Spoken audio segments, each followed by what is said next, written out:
मंत्रहीनं क्रियाहीनं भक्तिहीनं यदीश्वरी पूजितासि महादेवी संपूर्ण च वदस्य मे। नमस्कार फ्रेंड्स, आप सभी का एक बार फिर से न्यू ब्लॉग में स्वागत है। आशा करती हूँ आप सभी स्वस्थ और मस्त होंगे। आप सभी को हरितालिका तीज की हार्दिक शुभकामनाएं। तो फ्रेंड्स, आप लोग भी बताइएगा कि तीज कैसे बीता। हमारा तीज तो बहुत अच्छा बीता क्योंकि यहाँ पे बारिश हो रही थी। तो फ्रेंड्स, तीज की तैयारी कैसे की और क्या क्या पूजा विधि रहा, वो सब मैं आपके साथ इस ब्लॉग में शेयर करने वाली हूँ। तो चलिए वीडियो में बने रहिए। तो फ्रेंड्स, आप लोग को पता ही होगा, जो लोग तीज करते हैं एक दिन पहले से इसकी तैयारी शुरू हो जाती है।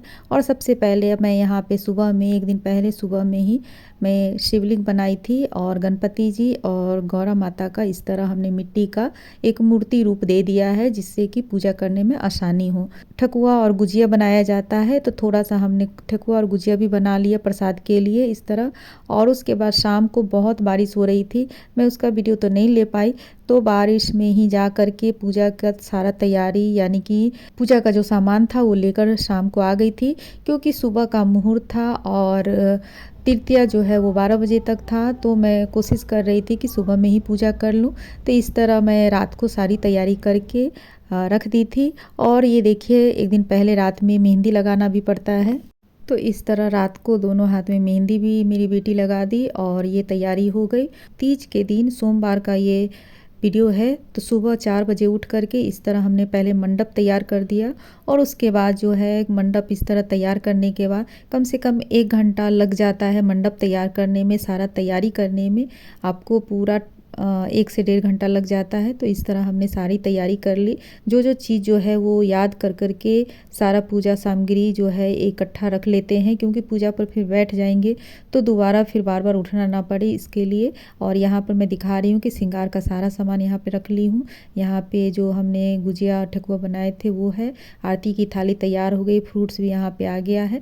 मतलब एक एक करके सारा सामान जो है यहाँ पे मैं इकट्ठा करके रख ली हूँ। और उसके बाद यहाँ पंचामृत, यहाँ कच्चा दूध, ये पान का पत्ता, सुपारी, इस तरह गंगा जल और बेलपत्र, धतूरा और फूल, अक्षत, चंदन, रोली, सब जो है वो थाली में ड्राई फ्रूट्स इस तरह तैयारी करके मैं रख ली थी, ताकि पूजा करने जब बैठूं तो उस समय हमें असुविधा ना हो और कुछ भी चीज़ ऐसा ना हो कि छूट गया हो।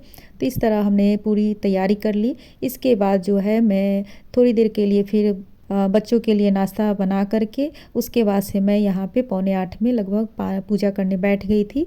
और यहाँ मैं पूजा कर रही हूँ। मेरे हस्बैंड जो है वो थोड़ा बहुत वीडियो ले रहे हैं, तो बस यहाँ पे पूजा कर रही हूँ। पूजा शुरू हो गया है और लगभग मेरा 9 बजे तक पूजा समाप्त हो गया था। 1 से सवा घंटा पूजा में लग गया था। तो एक एक करके यहाँ पे सबसे पहले दीप जो प्रज्वलित कर दी थी और उसके बाद जो है यहाँ पे भोलेनाथ का, यानी कि शिवलिंग की पूजा कर रही हूँ। शिवलिंग की पूजा में जो अभिषेक होता है, दूध और गंगाजल, पंचामृत, इन सबसे स्नान कराने के बाद अक्षत चंदन सब कुछ मैं पूरा करने के बाद फिर गणपति जी की पूजा की और साथ ही फिर माता गौरा की पूजा की। इस तरह एक छोटी सी कटोरी में मैंने पीला सिंदूर लिया है। हमारे यहाँ पीला सिंदूर से ही पूजा किया जाता है।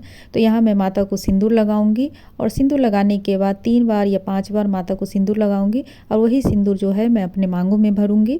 और इस तरह पूजा विधि, सिंदूर लगाने के बाद फिर माता को जो भोग लगाया जाता है वो भोग लगाऊंगी।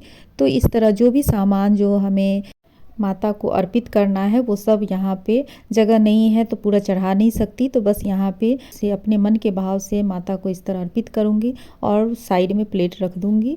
और इस तरह फल फ्रूट्स जो भी है हमने यहाँ पूजा में शामिल किए हैं वो सब एक एक करके यहाँ पे चढ़ा दूँगी।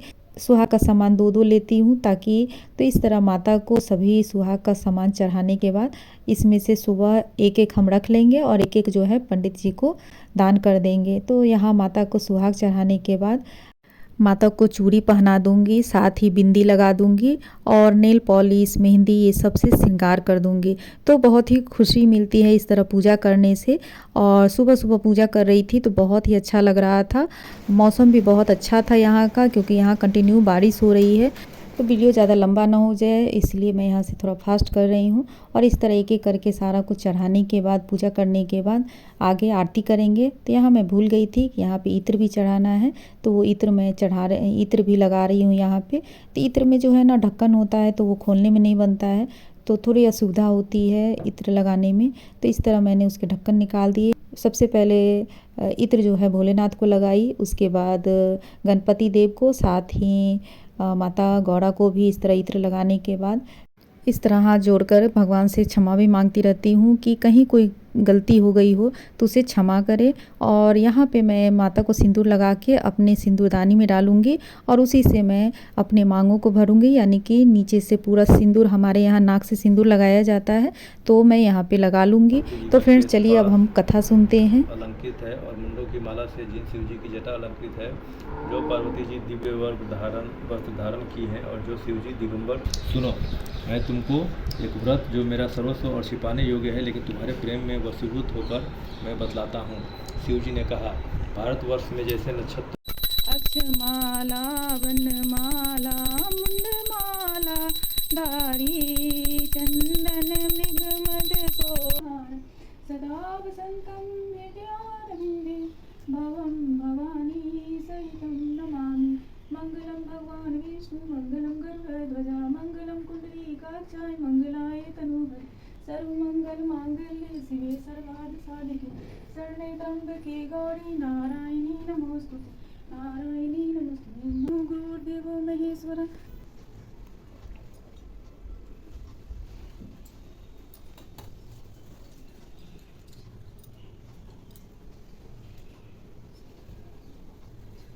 तो फ्रेंड्स यहाँ पे आरती होने के बाद 9 बजे पूजा समाप्त हो गया था और सुबह यहाँ पूजा करने के बाद शाम को फिर मैं यहाँ पे आरती कर रही हूँ।